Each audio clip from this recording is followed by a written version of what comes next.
or good afternoon, everybody, depending on where you're joining us from.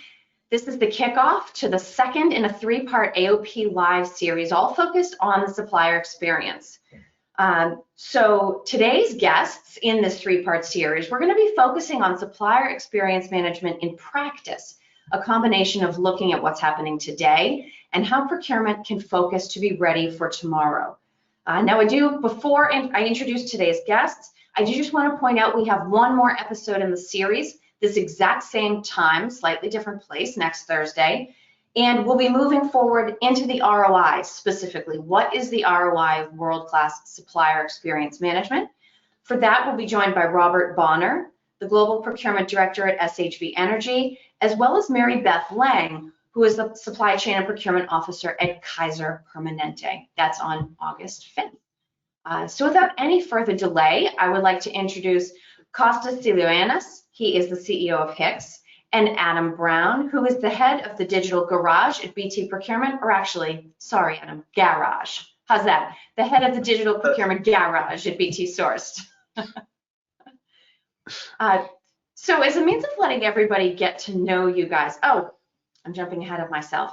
I've got Phil Eidson with us as well. Last but not least, Phil is actually going to jump off camera, and he's going to be interacting with you via the chat.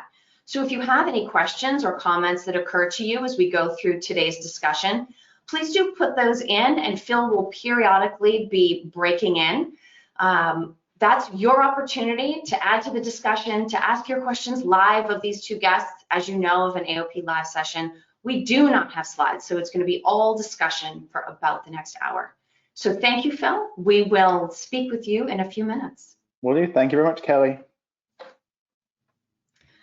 All right, so then jumping back in, Adam, let me start with you. This is sort of the question we always ask everybody when we get to know them on the Art of Procurement podcast. Did you find procurement, or did procurement find you? Oh, definitely. Procurement found me. It was I was actually working in transformation in the global part of BT at the time, and was effectively a consultant doing transformation internally. And I had an opportunity to go and work in BT procurement, and as a category manager of all things. So made the switch, and about 10 years ago now, went and started my career in procurement as a category manager. Interesting. So, and you said 10 years, and that actually leads me into one of the other questions that I want to ask you both. So if you go back 10 years ago, right, getting to where we are today in 21 probably seemed like eons in the future. You would never try to guess that you'd actually be leading BT Sourced at this point. But today our perspective on time has changed a little bit. So when you think about how you and your team and the rest of the BT organization are planning, what would you say is the length of time and the level of confidence that you have if we break things down into short term, medium term, and long term? How would you say that you're thinking in terms of those three breakdowns of time? Well, I think it's very, very heavily weighted towards the medium term and the long term. And in fact, it kind of really depends on which part that you're looking at, because as you probably know, we've just created this new organization, this BT Sourced organization, as a separate entity to BT. And so for the transformation bit is, of course, focused on the short term, get the transformation done, get everything built, get the digital transformation elements done. And that's a kind of a short term, the next 12, 18 months to really accelerate through that, with the long-term goal, because it is effectively the lever for the long-term and the medium-term plans for more strategic delivery of savings, getting much more strategic with how we're operating, how we're buying, how we're sourcing. And that's really the rationale for BT Sourced, is to be a much more strategic sourcing organization and focus more on the medium term and the longer term. Okay, interesting. And so to that point, right, as much as we're talking about you being in procurement, you deliberately chose BT Sourced versus BT Procurement, right? So that also tells us something about where you and your team are focused. Well, it wasn't so much choosing that. It was BT Procurement was an internal function within BT as a company, and we've carved that out. So it's a carve out of the procurement function and the creation of a new standalone company to do the procurement for BT. So that's, it's a transition, if you like, and the biggest transformation of any organization you could ever possibly do is to carve out a function and set it up as a new thing. So tremendously exciting. Absolutely. Well, I know we're going to hear more about that as we go through the hour. Costas, let me come to you. Did you find procurement, or did procurement find you? I think procurement also found me. For us, it was, or at least for me, it was now 20 years ago, kind of landed at Novartis, interning actually for the chief procurement officer, who in the end became sort of a mentor and gave us our early break, and initially was the kind of planted the seed of eventually what became HICX and where we are today, but was never a planned thing. Okay, well, you're certainly not alone in that. We almost never hear anybody say, oh yeah, no, I always knew I wanted to be in procurement. So when you are thinking about planning and timeframes, maybe let me actually ask you this question in two different ways. So how would you say HICX as an organization, same question as I asked Adam, how are you breaking down what is short term, what is medium term, and what is long term? And then if you have anything to share from the perspective of what you're hearing from clients around how they're thinking about those timeframes, I'd be interested to hear about that as well. So for me, long term would be 12 to 18 months, but generally we'll think for 12 months. But in order to make sure that we are, let's say, having big picture goals available, this is kind of documented, let's say, the North Star goals. So the idea is that provides an ongoing alignment, but generally it's going to be 12 months, and then we will then break it down in quarters, and then very much month by month, we will still track that. Excellent. In terms of customers, what we're actually seeing and hearing is that planning cycles are really reduced in terms that they don't really think, they think 6, 12, max 18 months, but they don't know. And a lot of them are also not necessarily making big investments, or at least not things which won't, they need to deliver value quickly. So we've definitely seen planning cycles come down significantly from the customer point of view. Okay, and maybe even being more subject to revisit or review, right? You rather than putting a plan in motion and just letting it roll, constant looking back to see if it's going to still make sense. Because there's a lot of volatility is what people have seen with COVID. What you took as for granted is no longer the case, right? Absolutely.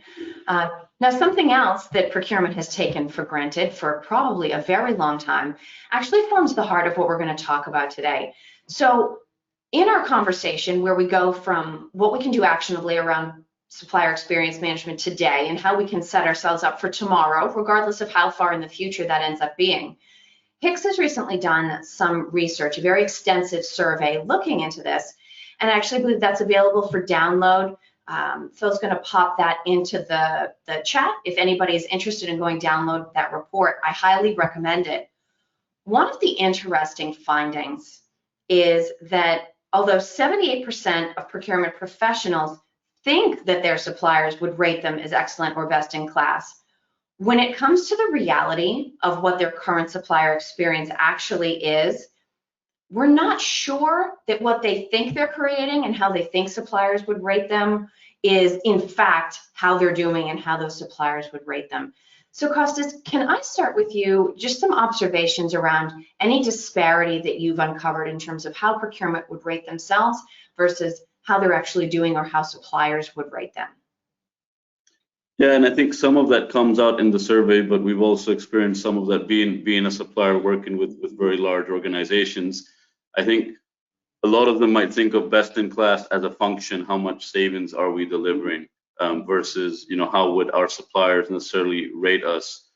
If you put it from the supplier's perspective, I think there's a lot of burden which is actually put on the supplier, whether they know it or not, or do it purposefully or not. But, there's always a lot of different systems, a lot of communications, a lot of big documents where what they say is, look, it's your responsibility now. We've shared all this wonderful information and you can go through, distill it, and you have to make sure that you adhere to it, you comply to it. you update, you know, all this kind of thing. So there's a huge burden to assimilate, understand, and figure out exactly what you need to do.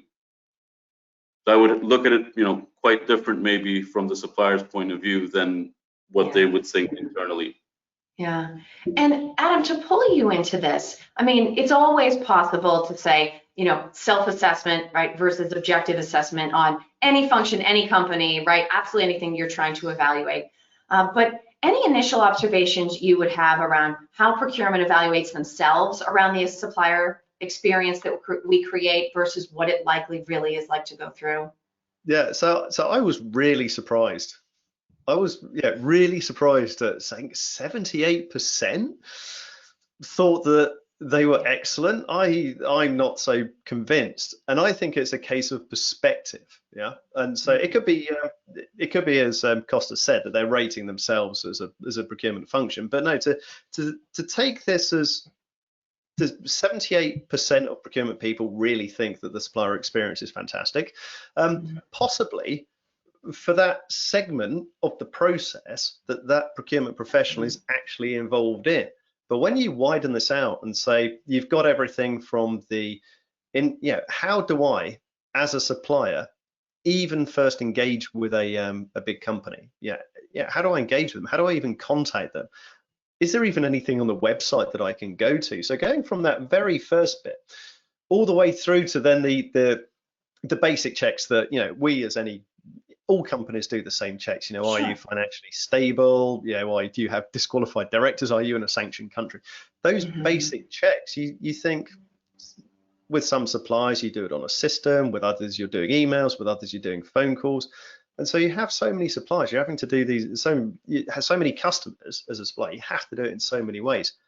The procurement people are not necessarily involved in that and view it as being just a quick, simple thing. It's not really until we're dealing with the sourcing to contracting bit that the procurement folk are really strongly involved. And perhaps, you know, 78% are brilliant at that, and that would probably ring a little bit truer to say, you know what, as a procurement professional, I deal with my suppliers incredibly, you know, politely, efficiently, well. We maybe have a really great way of, you know, doing our contracting with them. But then once you've finished that bit, you're then into the onboarding phase of then getting all of the bank details and doing all of the checks. Have you got the right certificates? And it goes on and on. So I think the two bits at the end, with the transformation stuff that I'm doing, with that digitization of the end-to-end process, that's where I get the biggest kind of pain points for our suppliers. Is the two extremes at either end, because suppliers and procurement, you know what, we're actually really used to talking to each other. We're really used to negotiating on contracts. We're used to that bit. It's the pain at the extremities which you think, oh, goodness me, why can't every company just do it in the same way? Why can't I mean, the obvious one is the onboarding and the validation checks. You know, every customer in the world wants to do the same checks with their suppliers. You basically want to make sure your supplier is, you know, good, robust, sensible, simple. We all have the same questions, but all do it in different ways. And so you're now seeing the advent of things like, you know, trust your supplier as an example, who are making an effort to simplify and standardize with blockchain just on that bit. And I think that's really, for me, it's down to the perspective bit and making sure that, you know, people are looking at the whole picture and not just, you know, one element. By the way, I totally agree, sorry, with the end-to-end part. No, please, Costas. You brought it up. We find that as well with a lot of customers. Procurement is still in a way quite siloed, right? They'll onboard to transact, but it's, when you think of that whole thing, it might interact with the quality function, with the privacy function. They may have a separate sustainability function. And people are not looking generally end-to-end, and procurement in most organizations actually doesn't own the end-to-end. So I think that's super valid, right? Probably they're looking at, you know, my little slice, I'm doing it as good as I can, but no one's looking at, well, how is it from a company-wide perspective, right? Yeah, exactly. And then even as procurement, and yeah, even if you take the procurement process and just say from some requirement coming in to signing a contract, if you were to just cut at that source to contract bit and say that's the fundamentals of procurement, well, yeah, guess what? All you've done in that bit is the relationship with a supplier before you've actually started using the supplier. So to give you an analogy, you've just procurement's has taken care of like the first 3 dates in the relationship. Yeah, there's a whole marriage to come, which really we're not involved in. And so that experience and really once the supplier's got over, great, we've got a contract in place, we've been approved, we've uploaded all of our certificates to the right place, we've done all of these things. My goodness me, we've now got to invoice. Have I got a purchase order? Has the purchase order come in? It has. Great. I've sent an invoice. Where do I send an invoice? Yeah. How does that happen? How do I get paid? Who do I phone to chase up because something? And you've got all of that side of it without even considering just the operational day-to-day of, well, fundamentally you're a supplier delivering goods or service, without even considering that bit and the operational bit. Absolutely. And to your point, Adam, about relationship, we use the word relationship, but how often are we actually acting as though we're in a relationship? There tends to be a lot of, just like the question, right? Okay, procurement, how do you think you're doing with the supplier experience? Getting suppliers to talk openly and honestly about the real issues, friction points, pain points in the process. I mean, that's a tough conversation, right? Because this is sort of like trying to get a good friend to tell you you've got something in your teeth, right? The supplier doesn't want to deliver bad news. The supplier doesn't want to complain. In a lot of cases, they're concerned that's going to reflect poorly on their relationship with the organization or may single them out for negative attention. Do you tend to find that suppliers are willing to speak up about issues when they see them? Are they hesitant? Do they just focus on, hey, it's just a payment. I'm not complaining about your whole process. I'm just trying to get payment. What do you think about that, Adam? It's really variable, and it really comes down to the suppliers. So we have the full spectrum. We have suppliers that we spend £1 billion a year with. We've got other suppliers that we spend £1,000 a year with. So we have this enormous spectrum, and you find with the really big organizations, we're BT, it's a telco, so of course we buy stuff from Cisco. There's a great example. You've got 2 huge companies, and it's almost like you're kind of used to it. Yeah, we all have, it's not just the procurement bit is a big process and there's lots of people involved, but there's lots of people involved from the other side as well. And so could it be better? Absolutely, it could be. There's a huge amount of efficiency, no doubt, that if you were to look at the customer side on how we could be more efficient, but also the supplier side looking at it, how many people do they have on their side? So with the big suppliers, it's more focused because you get individuals responsible for a little slither of the process, and nobody sees the whole thing. So you get little slivers of bits and pieces, but where you get the real best bit, where you get the real gold dust and the information is from the small suppliers, and particularly when you have partners and partnerships with small suppliers.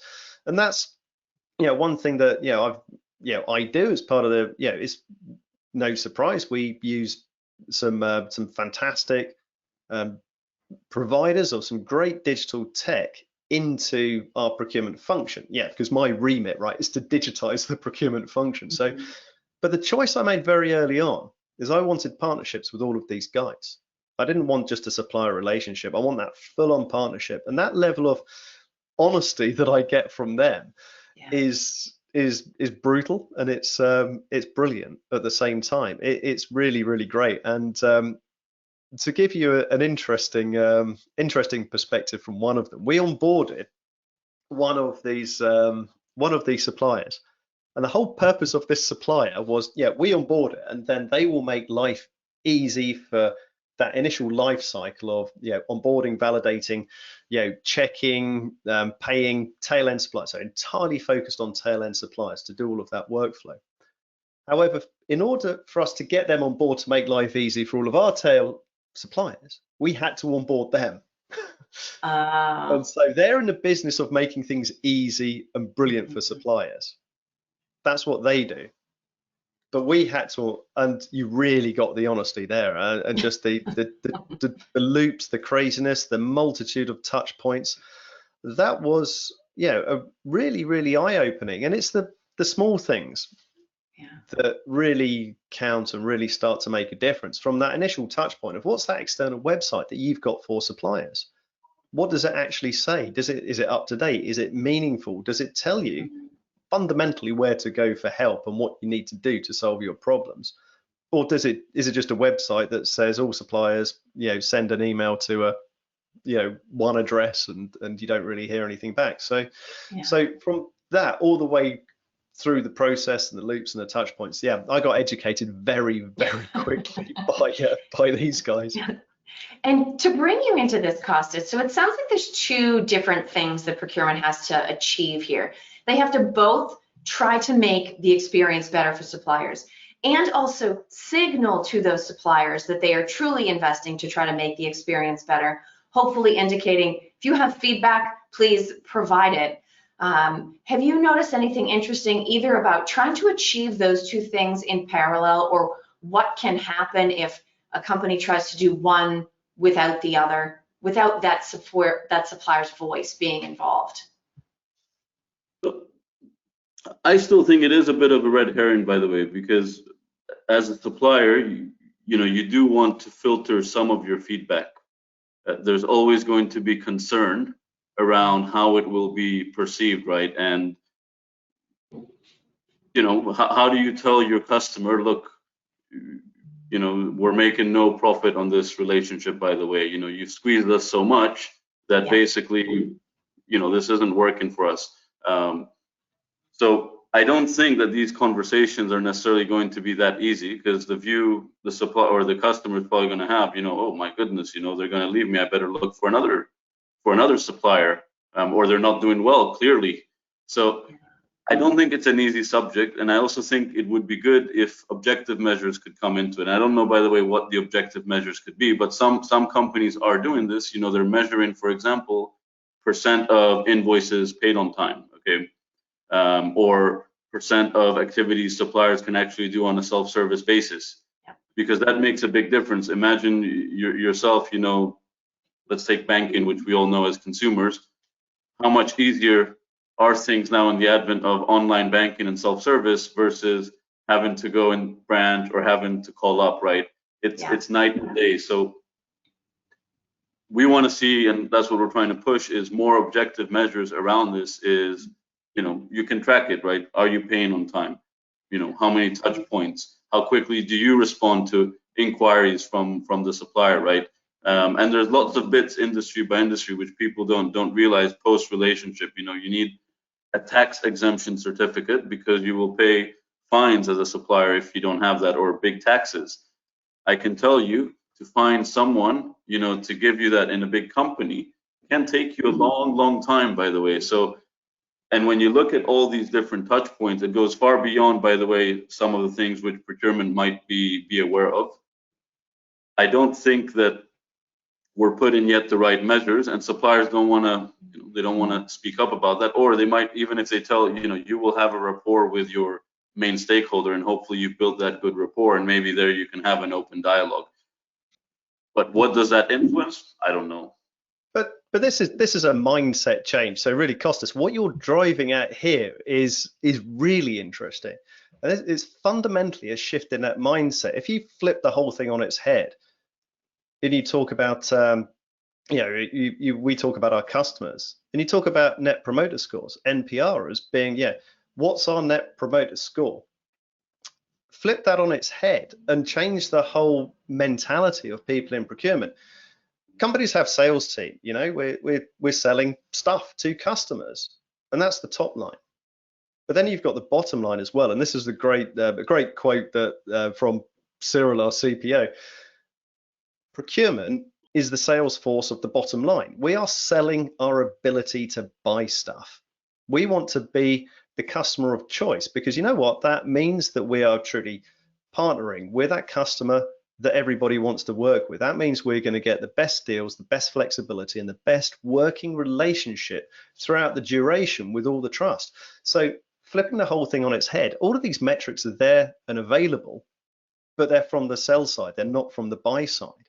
So if we start changing our mentality and thinking that way, then yeah, I think you start to get in this direction. And it's certainly, to me, seems to be, Costas, with your paper, this was the first time I'd really seen, it called out in black and white, all of these things.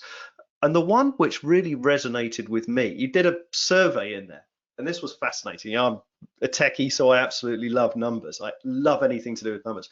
You had a survey in there which was to do with the people ranking their top priorities. And I think in there you called out that anything to do with the customer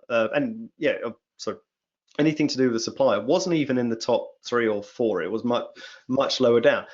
And that was fascinating. And because number one thing we had on there was digital transformation. Now that's what I do. That's my job. I do digital transformation in procurement. And as part of that, as a big chunk of what I look to digitize, I'm thinking about, how do I make things simpler? How do I make them better?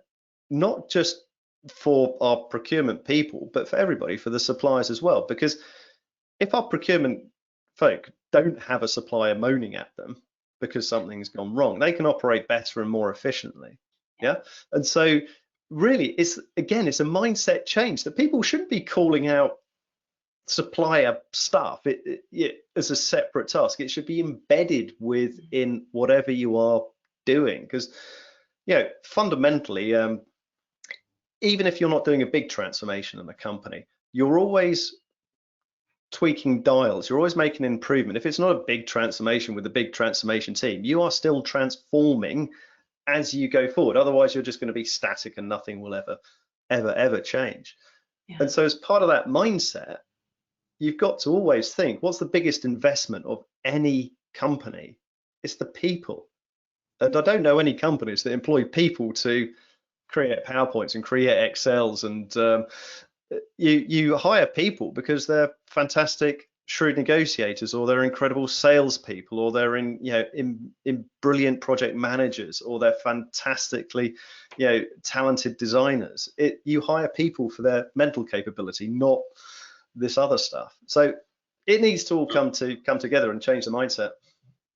By the way, you've picked up on a great thing. So, and I think about it that way as well. It's looking at the problem from the other way. And because I get it, some people in procurement might think supplier experience, that maybe is going contrary to my savings targets, but actually you just have to solve your problems, but looking at it from a different angle is the way we see it. So, because again, this inefficiency from a bad supplier experience, your internal people are paying the price of that. It's not just the supplier, right? You have a lot of people who need to support that supplier. If they don't understand, they're going to be bounced around, right? So it creates a huge amount of inefficiency. And then what we also saw was, particularly with COVID, was the customer of choice thing really becoming at strength. And when you bring up NPS, we actually were playing around with this. What if there was a kind of NPS, but us measuring on the customer of choice? And if you think in times of constrained supply, are they going to prioritize you, right? I know this plays a little bit more to the manufacturing side, but that's really how you have to think about it, because that happened with COVID, right? There was constrained supply. And suddenly, where you have all these big organizations who always had all this buying power, you felt so fragile, because if you are missing that ingredient, that component, you are at a standstill, losing millions. So suddenly, customer of choice, we've really seen it that, well, we want to be prioritized actually, because these things do happen now. And we also take this idea of employee experience, by the way. When you think of supplier experience, employee experience was the same idea, right? You wanted employees to work harder, do better, give you their best. Back in the day, that wasn't the philosophy, right? It was be happy to have a job. then companies realize that, wait, if I put a gym in the office and I give them healthy food and all these things, they'll spend more time in the office, they'll be more efficient, we'll help them deal with their other things. So it's the exact same philosophy. It is selfishly for the benefit, again, of the organization, but you can do it in a win-win approach, right? That's really the way we see it. And look, we can test this out really easily, right, Costas? Because you are, I work in procurement, so you're the CEO of HICX. You are fundamentally the chief salesperson of your company, if you like. So if you're selling to any of these big organizations, you've got big ones on your website, EDF, Mondelez. If you're selling to these guys, and then you've got these two fantastic customers who are there, and it's a fantastic experience for you, and at the same time you've got a third one, I don't know, call it Green Cup Limited or something, who are absolutely painful to deal with. Where is your time and energy going to go? It's going to go into the other two, and this other guy, you may end up doing a contract with them, but it's going to be more expensive, because if you've taken that much time, you fundamentally have to charge your time back. You have to charge your effort back into that contract, because it's taken longer simply to do. And even once you do have the contract and it's running in place, you're never going to be as you will never be as having as good, a friendly, a fun, beneficial, brilliant relationship as you are with the other two, because you had that. It was just a bad taste. You're kind of the money with that, by the way. It totally is like that, right? There's no denying that reality. Resources are finite, however you look at it, and you are going to have to prioritize. And I can tell you, there will be customers where you're happy sometimes if they don't renew. It's very bad. You never want to lose a customer. But there is that thing, right? There's a commercial relationship, and it has to be win-win for everyone. And I always say that the same way as best employees are always in demand, the best suppliers will have choice, right? So you can always work with a supplier. But I do think there is a change that to retain good suppliers, particularly when it's not, the BT to Cisco, because I think it's a very different relationship, and it's very corporate to corporate, and things are going to be slow moving, and however it is on both sides. But in the other cases, you will definitely have choice and prioritize your resources and allocate them cleverly, right? Either you have to be financially viable, or you have investors who are looking at the margin of your customers, and they will tell you, by the way, that is not a profitable relationship. Do something about it, or prune that. The same banking customers do that as well, right? They close accounts frequently because it doesn't make commercial sense. But then on the flip side, with these with two really big organizations, you got it's big, it's complex, but there is much more of a that you've got the partnership there, you've got the relationship there. It's and that desire to to work and see how together we can make things better. Because with these really long relationships that you have with the really big organizations, it's in the mutual best interest of both of us to say, not my internal processes might be going slow, but the reason my internal processes are complex and slow will be in some part because of the other party's internal processes. So if we can come together, it makes things better for us, it makes things better for you, and everybody then ends up effectively more profitable, because you need less time, effort, resource to do the same thing. So on the big stuff, those relationships which are there in place and last in years and years, it's in the mutual interest to do it, and everybody knows that. But it's when you get into the SME world, and this is one sort of like big thing that I always call out, is working with the smaller, medium enterprises. We need to be incredibly conscious that we are a big company, and sometimes what we're asking just doesn't make sense. There is no one size fits all. There really isn't. I mean, you can't ask a you can't ask a small company to have some kind of insurance policy which costs them more to buy the insurance policy than the contract is actually worth in the first place. It's just bonkers. Yeah. So, It's a very common theme. yeah, exactly. Let me interrupt you guys for a second here. So believe it or not, we're a little bit over halfway through. First of all, I feel like we need a pep talk. Guys, you have to bring more energy and interest to this topic. Clearly, neither of you has much to say about this at all. I could probably just have, okay, you two just have at it. We'll break in an hour to thank everyone for joining us. I think it's if you want to turn the camera off, Kelly, and we'll carry on chatting, that's fine. I know, I'm going to get a sandwich. You guys don't mind, right? But let me just break for a second because I know that there's an equal level of energy and discussion going on in the chat with the audience. So Phil, if I can pop in and check with you for a second, are there any either comments from the audience that you want to factor into this discussion or specific questions that have been asked that at this point in the conversation we want to ask of Adam and Costas? Yeah, there's one that came in. First of all, I agree with Kelly. It's great conversation so far. So it's hard to kind of jump in and break things up. But we had a question that I think is really relevant to, part of the conversation we've just been having around customer of choice. You both talked about customer of choice. And I'm going to pose it to Adam. The question in the Q&A came to Adam, but I think it's something, Costas, that you can add on as well. And it's about metrics.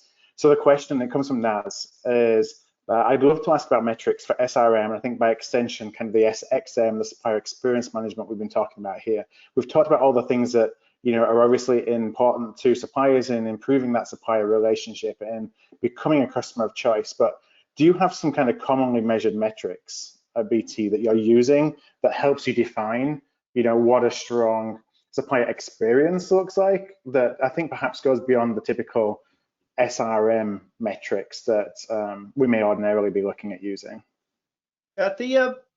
So just to dwell for a moment, if I just may, on the SRM bit, people seem to forget the R is relationship, yeah?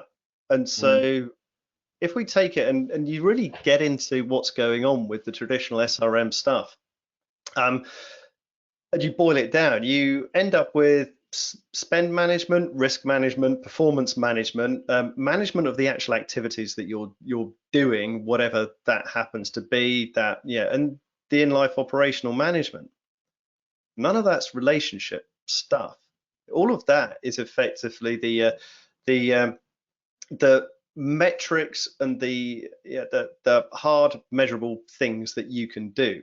All of that is measurable. We have systems at BT which do all of that. We have our spend management platform, we've got a risk management platform, a performance management platform. We have all of these things, but none of that is to do with the actual relationship. You got to think about these as like the two people, and the experience bit is as much about people as it is about the systems and the tools. We're fundamentally, if you've got a contract between two parties and you need to be measuring it and making sure that it's operating effectively, we're buying something. Fundamentally, we're buying something, so you want to make sure that it's going correctly, it's running, everybody's in charge, managing the risk and so forth. But even when things can go wrong, and things will go wrong with anything that you're buying. I mean, look, COVID, there's an example. The Suez incident, there's another one. Brexit. There's always something big around the corner that's going to interrupt these things. But that doesn't have to be a bad experience. It doesn't have to affect the relationship badly. If my wife came home and she had crashed my car, it's not going to affect our relationship, right? It's because we have a relationship. That's just one, measurable aspect that I can financially measure. Yeah. So we need to remember that for the whole supplier experience, there's one side of it, which is all of the touch points. I have to go through and do all of this stuff. But then there's the people side of it. It's how do we treat people? How do we treat our suppliers? Do we treat them as a traditional supplier and just say, I'm the customer. The customer's always right. Well, no, we shouldn't. We should never just beat down and say that, because it's wrong. collaboration. You're always going to get the best out of it because of that. And so all of those hard metrics I mentioned are, yes, we measure them, we have KPIs, we can do that, but I haven't yet come across something that can measure the quality of that, the actual relationship itself. And then the measure to go along with that of the supplier experience, for sure, you can go ahead and you can measure the supplier experience when it comes to the actual interactions of interacting with a platform or a system to do stuff, to upload stuff. But also of a big importance is that just the relationship side of it as well. And are we synchronized in what we're trying to achieve, or are we diverging with what we're trying to do together? So hopefully that goes some way towards answering. It's a complex thing, yeah. I actually wanted to add, unsurprisingly, a little bit to that, if it's all right, because I think SRM and SXM are completely different in concept and nature. Because if you think of SRM, and we're very much on the receiving end of these kind of scorecards, you know, the beauty of being on the receiving end is they only bother to do it if you're important and strategic. But that's the thing, SRM tends to be for the few, the important, the strategic. And these are not measures, by the way, of the relationship, or they're very one-sided, because, and again, of course, they'll be very different if you're delivering goods where it's on time, delivery, quality. But a service, you know, it tends to be all the things which you are doing bad, right? I've never seen anyone list, these are the things you did great for us. And these are also the things you can improve on. It's almost, I find it a little bit like the feedback you will leave on websites, right? At least I know it for me. You know, how often do you do it when it's a negative experience versus a positive experience? And the majority of people, obviously, you know, they get annoyed with something and they'll go tell everyone about it. Oh, you should totally avoid them. If you have a good experience, if you have time and you really loved it, maybe you will do that. So SXM, for me, it's more around creating a one-to-one, by the way, approach to every supplier. Okay, and we have plenty of examples to these, but generally what happens is you try and do a one-size-fits-all, and that's where you get all this inefficiency and the bad experience. It's clear you're not going to manage the flower shop around the corner the same way as you're going to manage Cisco, but supplier experience management is figuring out the way to do it for all, right? Okay, not those strategic, and to find a way to enable the suppliers. How do you set the supplier up for success? Because again, a scorecard telling them, you know, what your D&B rating is, and isn't necessarily going to help the supplier, by the way. Number one, you can't control the Dun & Bradstreet rating, and the other things tend to be overly on the improvement side rather than what you've done well, right? Awesome. Thank you, Phil. You can go back and dive back into that conversation. So in the time that we have left, there's one big topic and then a piece of advice that I want to make sure I have time to get to with both of you. The one remaining topic is I want to talk a little bit about the systems and data element, right, to being able to make those decisions, Costas, around which suppliers get handled how from an experience management standpoint, and then positioning for future success. So let me start with you, Costas, because this is actually another interesting data point from the survey itself.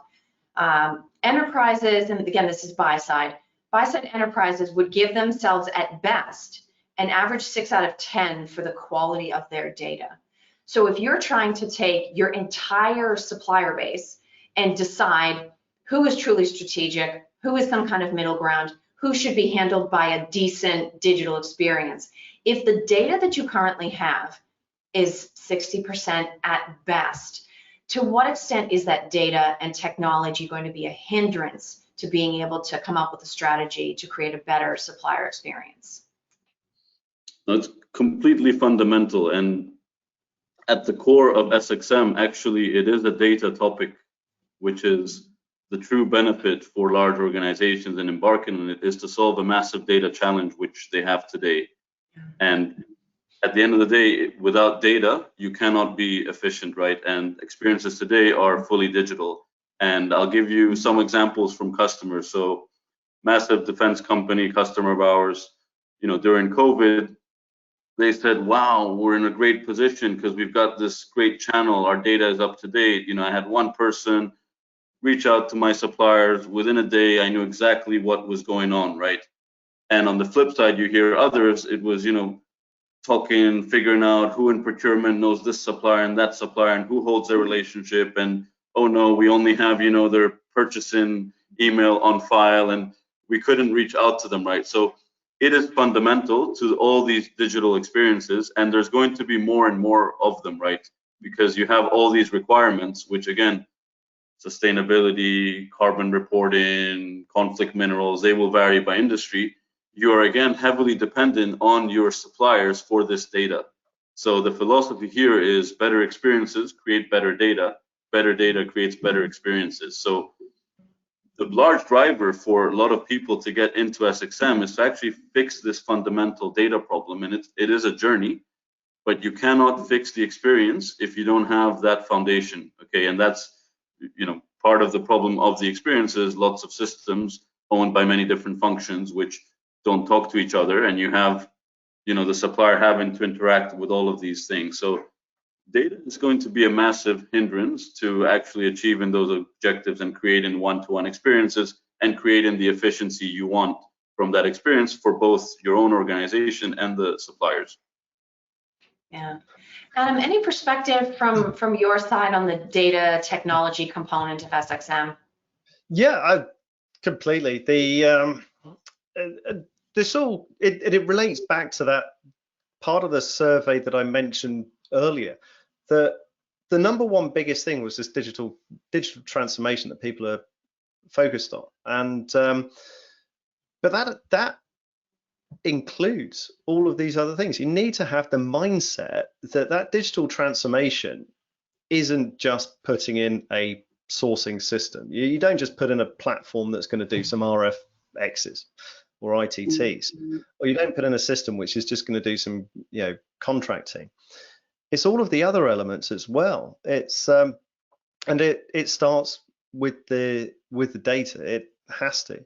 So if you go through and you think, yeah, I get the data shaped up, I get it in place, it's a daunting thing. I know, I've done it. I've been doing it for the last year and a half. But as soon as you kind of change your mentality, you can't sit there and wait for everything and have a solution to the whole puzzle. You've got to start. You've got to start somewhere. So just choose one thing, solve one thing. There's no excuse not to start. Yeah.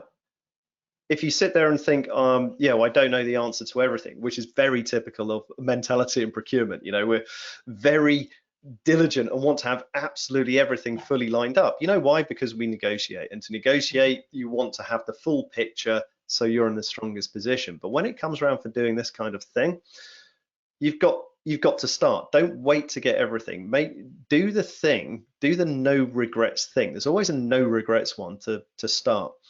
And there's no excuse not to do it. There's no excuse that you don't know what to do. There's no excuse that you haven't got the time, because there's, you know, ways to do that, and people to help across any organization. There's no excuse that there's no money, because there are so many different ways that you can implement stuff and create a business case to create an income that will, you know, pay for itself with any of these things. So start on the journey.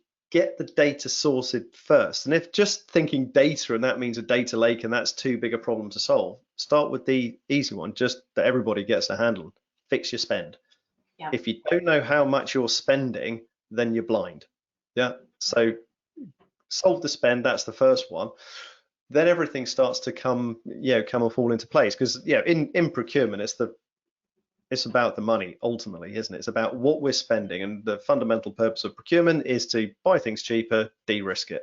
That's the real fundamental. So if you start there, then it's a daisy chain. One thing leads to the next, then suddenly you understand all of these things for your supplier. You understand the risk, you understand the performance, the how much you're spending, how much you've got in play, and once you've got the basics, you can then start focusing on, well, how do we onboard in a super slick, you know, way? How can we, you know, do everything on behalf of Costas?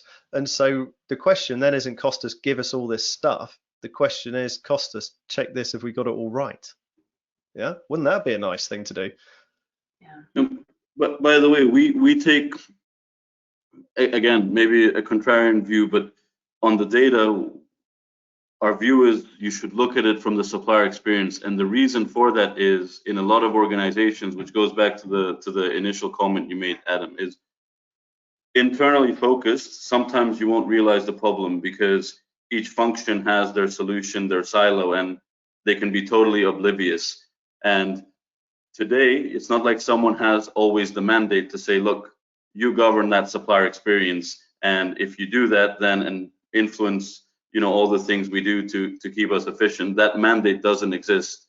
And why you should look at the supplier first is because, again, internally, typically, you have many individuals who don't have a problem. It's only when you externalize the problem and look at it from that perspective that we think you can actually start to solve it, because it forces you to look at it end to end. Internally, if you think of the buyer experience, you might not look at it end to end because they won't care what quality does or what another department might do necessarily, right? It can be very, I just need to have a great system so people can buy, I can source, those kind of things.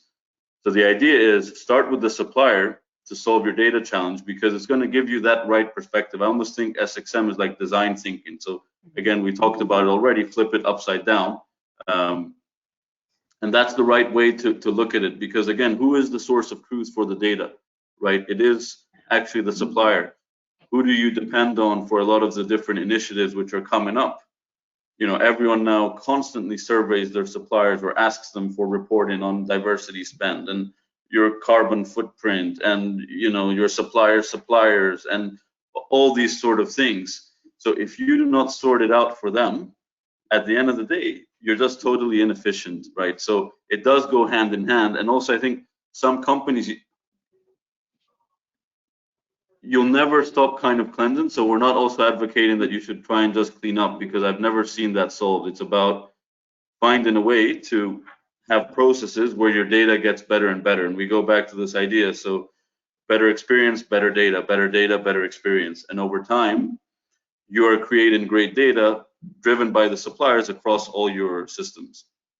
Yeah, the thing that you struggle with in the especially the big corporates, where you've got such a large separation between procurement and then the in-life operational running of something, that, as I mentioned before, you've got that hard cut of operationalized a contract.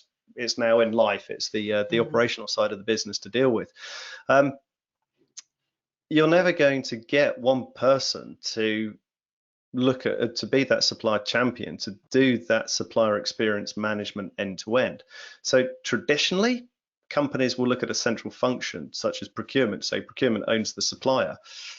Well, you own the supplier from the perspective that you're the expert in the contract that was signed with that supplier, but you don't own the supplier for the in-life bit. You're effectively the ultimate escalation point if there is something going wrong or going awry with the contract. So I think procurement is a good point to start, because you've got the root of this relationship is rooted in the contract, is rooted in that that conversation that was had between procurement and with the supplier at the beginning.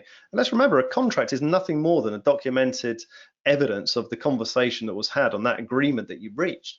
So to me, that's the root. And so procurement is a great place to start with this, which is handy because it's the art of procurement, right? So we're in the right place talking about this. So to me, it starts there. So how can procurement be that catalyst, be that enabler to subtly start getting these bits in place, getting the data shaped up, talking to people and daisy chain this together, so that in a period of time, we look at it and we go, hang on, we do have the data in place. You know what? We do actually now have the ability to look and think about the supplier experience in its entirety, and not just from the upfront bit, and not just from the in-life bit, and not just for the offboarding bit, but we can see the whole thing. It's got to start somewhere, and it's not going to be with a disparate part of a company. In a big corporate, I'll be clear, a big corporate, because in smaller companies it's of course a lot easier. Yeah, I totally agree. very exciting is actually we've seen some organizations now come up with roles for head of supplier experience. Those fit in within procurement, but it's great to actually see certain industries now coming up with these titles. And owning that idea, right? It's that ownership. And I think, Adam, it was you that said it earlier. It's truly a mindset shift. It's not so much an additional task. It's not another to-do on your list. It's how you think about, how you feel about, the tone with which you approach and communicate with suppliers, where the difference really starts.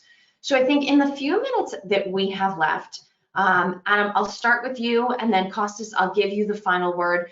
Talk to me about how procurement can actively start to make this mindset shift. So we can't lead change in terms of supplier relationships, supplier experience with suppliers, or on behalf of the other people in the company if we're not thinking differently ourselves. Where does that mindset change start in terms of the thoughts that we might find ourselves having or not having that we should be? How can we actually change our thinking to start moving in this direction? Oh, there's a few things. Number one, start thinking about, don't think of yourself as a procurement person. Think about you're a salesperson. You're selling your ability to buy something from a supplier. Sell your ability to buy, because you fundamentally want that supplier to be selling you in better terms, if it's cheaper, faster, better, whatever. So change that mindset from there, then starts you leading to think about the experience that they're having and how that can be improved. Incredible, wonderful. That as an absolute first step for me is where it's triggered from. It has to be from there. Absolutely. Costas, thoughts on the mindset shift, how people can get started today, right? And we actually got a great comment from the audience from Nas, who says that he loves this idea of progress over perfection, right? Just get the journey started. If people want to start working on that mindset shift today, what's a realistic thing that they can do? Again, we can converse how easy or difficult certain things are, but for us, you need to create the mandate. So the idea of having someone to own that. And of course, in order to do that in a large organization, you need to show that there is a huge business case there as well, right? But these are the things which you need to start, right? You have to have that mandate. You need to show that there is something, very fundamentally beneficial for us as an organization to start looking at enabling our suppliers to do their best work.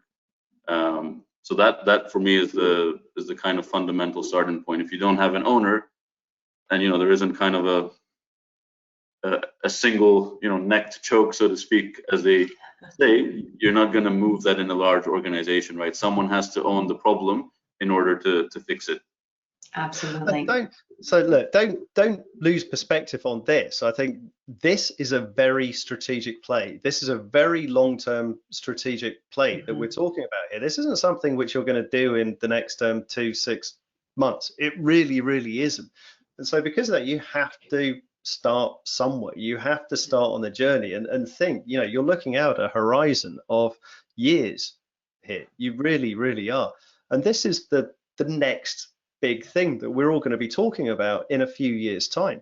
Once you've solved all the other problems, once you've sort of figured out, well, I'm buying stuff as cheaply as I can, I've de-risked it as much as I can, operations are so super slick, everything's done. We as procurement professionals still need to be driving value out of this. And so where's the next bit to drive the value from? It's from being that it's focusing on that relationship, saying, well, look, we can now work so efficiently and so incredibly beautifully together that we start driving more value. And then, goodness me, there may even be some innovation coming at that point. Who knows? Oh, well, we can't have innovation, right? No, we don't want that, right? So excellent. Again, Adam and Costas, I'm sorry you were both so shy today. But what an incredibly dynamic hour. We covered a ton of ground. I appreciate both of your willingness to share your perspective and your thoughts on the top of supplier experience management. Thank you, everybody who joined us in the audience today. We will be sharing this again in the future as a podcast. So if you're listening to it in the future, take a look in the links down on the landing page. You'll be able to find the report there. And then, of course, don't forget to join us again next week for the third installment in this series, August 5th at 11 a.m. Eastern, and we will wrap our series on supplier experience management with a look at the ROI and building a world-class business case around that. So thank you, Adam. Thank you, Costas. Thank you, Phil, for fielding discussions and questions with the audience. And thank you, everyone who joined us. Have a great rest of your day.